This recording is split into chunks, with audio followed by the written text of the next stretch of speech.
I first started doing work about my nuclear nightmares when I was in graduate school. Art school in the mid-70s was a real amazing place. It was considered one of the centers of avant-garde art in the world at the time, strangely.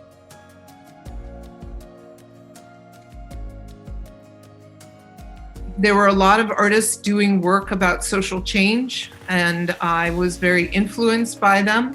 I was beginning to have a lot of nightmares about nuclear war. As a child, I had been doing the air raid drills in my elementary school. We had different sirens that would go off, one that meant that bombs had already been launched, and the other meant that we had time to run home and hide in our basements. I used to make fantasy landscapes in my bed sheets when I was sick at home. And this is the nightmare landscape. On the landscape, there's a little miniature screen where slides are projected of what the beauty of the earth once was, like an outdoor movie screen. And those beautiful landscapes alternated with a flash of bright white light, like the flash of a bomb. This installation provoked a lot of people, and many people who had never shared their story about what they were doing during the Cuban Missile Crisis and during the period of air raid drills began to come to me and share those stories. I was invited to share this work in a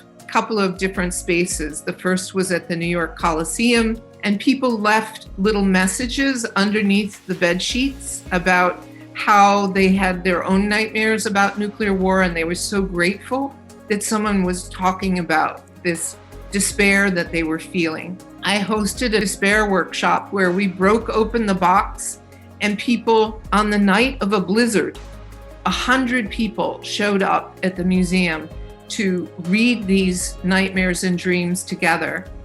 And it really was significant to me that this was such a profound issue for people. How does this relate to the climate emergency? It's part and parcel of it.